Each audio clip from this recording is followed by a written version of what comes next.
Hey everyone, so tonight I'm doing a review on the Marvel Legends Series 6 Toybiz Brown variant cable. Pretty excited. This is getting me super close to completing the Series 6 Toybiz Wave. I will show that what my collection of the Series 6 is at the end of this video, so definitely want to check that out. But anyway, we'll go ahead and start off with the accessory he comes with, and then we'll go into the details of cable. So first up, he does come with this stand, which is like a vehicle on top of a shoulder cannon. This one is actually from my non-variant Series 6. The variant I purchased did not come with this stand, so I'm using it. It's the same stand. They don't have any variation in the stands they come with. But anyway, it's got the handlebars right here. They can come off, and it's got the little footrests. It's got a lot of detail. It's got a little stand here that kind of plugs into the bottom. It looks more like a little translucent kind of surface of a planet or rock. And just an adjustable little arm to hold the peg with the peg in it. And you can see the little control panel. It's actually a really cool accessory. It's nice that Toybiz did these. Usually they're bases. Before the Build-A-Figure pieces started coming out. But you can see a little control panel. It's got that more metallic blue with a bunch of little red and green white buttons there. It's got a nice little leather seat there. You can kind of, come on camera, focus, and you can see some of that texturing. And it has like the little engine parts down at the bottom. Yeah, and then just a little more of that, pearlized blue. And it's got the little footrest, got some gray on there. It's got the handlebars, the little funny little brakes, as if that has brake calipers to squeeze. But on the back you can see some more of the black, and it just continues with the red. It's got this big old gun in the front. But overall, it's a really cool looking base, and got kind of like, almost looks like a engine right up here. And then when it's a weapon, you just kind of fold these back. These would then remove, and then it would kind of, if I can get to do it, kind of rest up here on his shoulder. You can have him, locked and loaded. It's maybe this shoulder. Yeah, it just kind of rests on there. I've seen people do that. But anyway, that's the cool little fun stand, and we'll go ahead and get into the figure. All right, now checking out cable. Again, I think this is such a cool cable. I know he's really old now, but the amount of detail is awesome. So his shoulder, all the padding here looks amazing. It does slide right off. It kind of pegs right there. It just comes right off. We'll go over this up close so you guys can check this out. I just think this looks really nice. You can see all the, just the wear and tear on like the brown leather right there. He's got all the bullets kind of come across here. It's got a nice wash. It's just that gold paint with a little silver on the tips. I just love all the etching and scratches. You can see silver buckles and the black wash. It looks really cool. It's got the more different padding on the front, around the neck area. But I mean, it's just such a nice, they just did such a nice job on these things.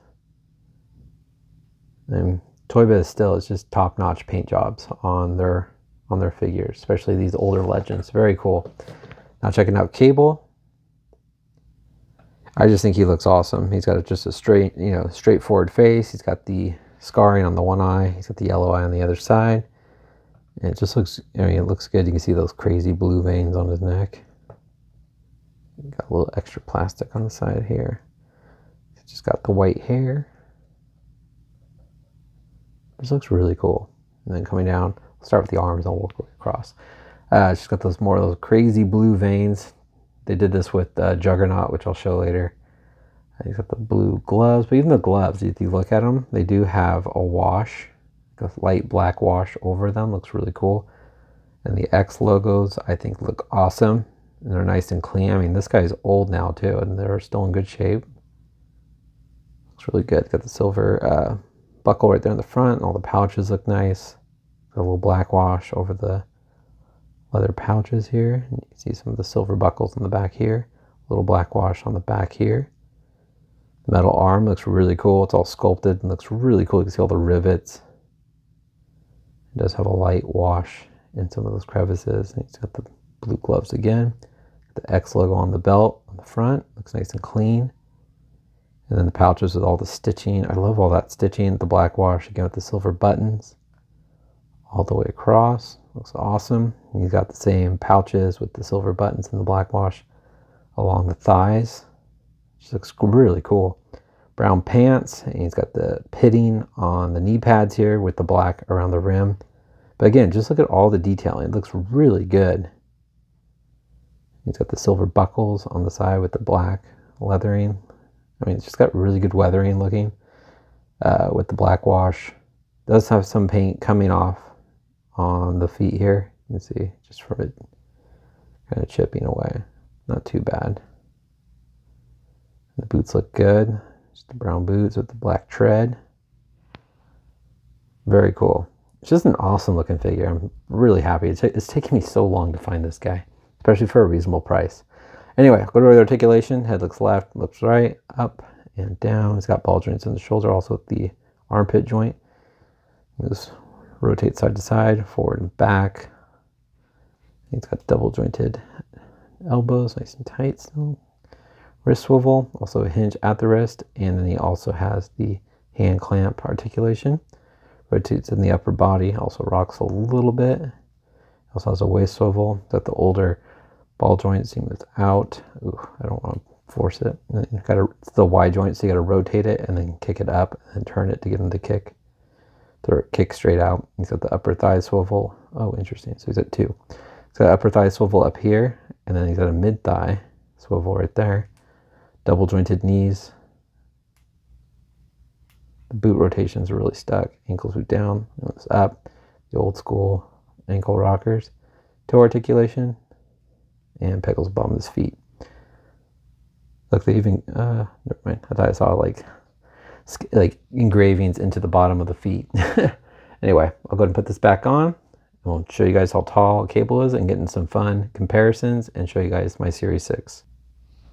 All right, guys, so Cable stands a little tiny bit, top of his hair, a little over 6 inches tall.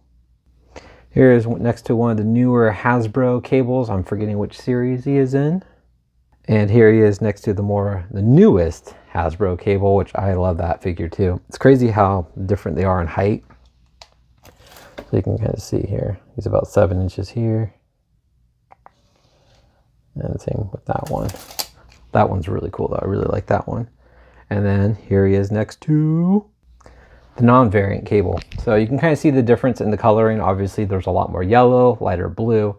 Even on the padding, like the shoulder pads here, you have just more brown, and where this one's got that little bit of more, I guess a lighter brown, I would say, or kind of almost like a lighter, darker, like armored green, if that makes any sense at all. But overall, same head sculpt, just different paint applications. That's really the only difference. I really do like the brown though more.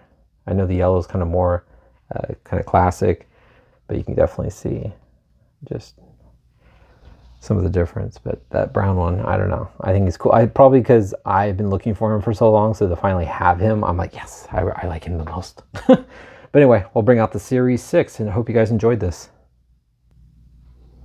All right, so here is my Series 6 collection. So far, it's super close to being finished. Yes, I do have all the Punisher accessories and his base, which of course, leave it to me to forget his base. I didn't feel like getting out all the little accessories. I have them all in a separate bin. But it's so far as is right now, I guess you could say it's complete, as in having all the characters that are in this wave. But I'll tell you what I am missing. I am missing Juggernaut's base, which I always am on the look for. I am missing the Dark Phoenix variant, which is pretty pricey still. It's such a cool looking figure though. I will one day pick her up. And then there was a Series 3 Wolverine that was interchanged into that wave that was maskless. So, which I already have, and I just didn't include him because I just kind of forgot to actually. But if you saw my Wolverine, my last Wolverine review, you saw that figure in that comparison. But so it's really close. It's pretty cool. I do want to get another one of these just to make him complete. So, but anyway, hope you guys enjoyed seeing the whole Series 6 almost complete. And then once I do complete it, I will definitely do another video. I may end up I'm going to ramble here at the end. So I hope you guys enjoyed this review. But I may be doing in the future more like full-on like overviews of the original Toybiz series. So I may do one of Series 1 where I have the whole collection of the whole set, It may not be all open because I still have, I don't have certain figures are still hard to find loose. But I'm thinking about starting to do that and maybe slowly chip away at those earlier series of Toybiz, like series 1 up to, the first Build-A-Figure, which I think was Galactus. But anyway, just let me know in the comments if you listened this far in the video, if you think, what do you think of that? But I just would like to revisit, because I enjoy these figures, revisit the original Marvel Legends from Toybiz. Anyway, hope you guys enjoyed this. Please leave a comment, hit the like button, and subscribe if you haven't. Take care. Bye.